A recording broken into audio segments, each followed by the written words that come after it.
मुंबई तो मायावी शहर है और महाराष्ट्र मायावी राज्य। उद्धव ठाकरे मायावी मुख्यमंत्री हैं और अनिल देशमुख मायावी गृह मंत्री। महाराष्ट्र में माया का यह जाल इतना बड़ा है कि राज्य के पुलिस कमिश्नर से लेकर कांस्टेबल तक उगाही के खेल को खुलेआम खेल रहे थे। क्या ही सरकार चल रही है। गृह मंत्री आदेश देते थे, पुलिस कमिश्नर आदेश को आगे बढ़ाते थे, पुलिस अधिकारी सचिन वाजे इस आदेश को पूरा करने की कोशिश करते थे और इस तरह से उगाही की पूरी सीरीज चल रही थी। ईमानदारी जैसे शब्द तो बहुत छोटे हैं। उद्धव ठाकरे की सरकार ने नई परिभाषा लिख दी है।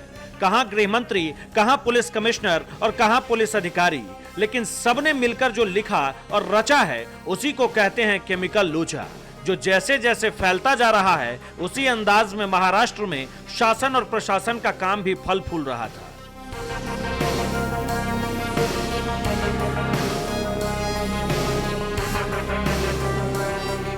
वो तो परमवीर सिंह पुलिस कमिश्नर के पद से हट गए इसीलिए, वरना ये किसी को पता भी नहीं चलता कि चल क्या रहा है। टारगेट भी कोई छोटा नहीं था, हर महीने 100 करोड़ का।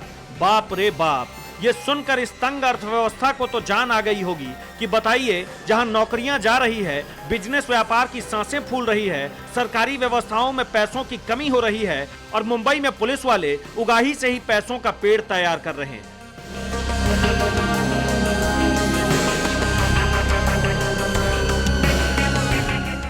एक चिट्ठी और पूरी पोल पट्टी।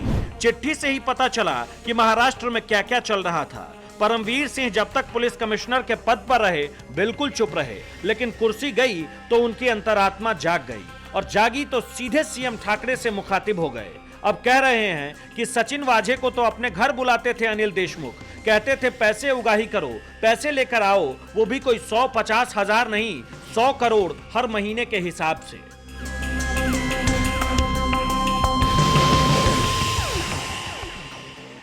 बात सिर्फ इतनी नहीं है, गृह मंत्री देशमुख साहब ने तो उगाही का रास्ता भी बता दिया था। डायरी के पन्नों में पूरा गणित जोड़ लिया था कि पैसे आएंगे कहां से, कौन देगा, कैसे देगा और कहां से कितने मिल सकते हैं। चिट्ठी के मुताबिक गृह मंत्री ने वाजे को बताया कि मुंबई में लगभग 1750 बार और रेस्टोरेंट और काफी ऐसे जगह है जहां से पैसे वसूले जा सकते हैं। इन सारी जगहों से यदि 2 से 3 लाख रुपए कलेक्ट किए जाएं तो हर महीने 40 से 50 करोड़ तो आसानी से आ जाएंगे।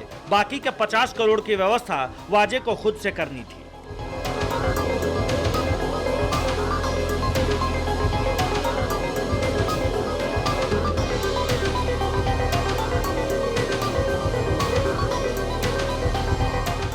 भाई साहब, उद्धव ठाकरे और उनकी पूरी टीम सिर्फ ईमानदारी की बात करती है, लेकिन जब से परमवीर सिंह की चिट्ठी सामने आई है, सन्नाटा है, पूरा सन्नाटा। संजय राउत को शायरी याद आ रही है, खुद सीएम साहब चुप लगाए बैठे हैं, शरद पवार पुराने ट्रैक रिकॉर्ड के हिसाब से सब भांप रहे हैं कि चल क्या रहा है। ये तो अभी शुरुआत है, देखते जाइए। एंटीलिया केस में जैसे जैसे पन्ने खुलेंगे वैसे वैसे क्या क्या सामने आएगा, क्या क्या पता चलेगा। हो सकता है ये सिर्फ शुरुआत हो, लेकिन सियासत में क्या शुरू और क्या खत्म, बस देखते जाइए।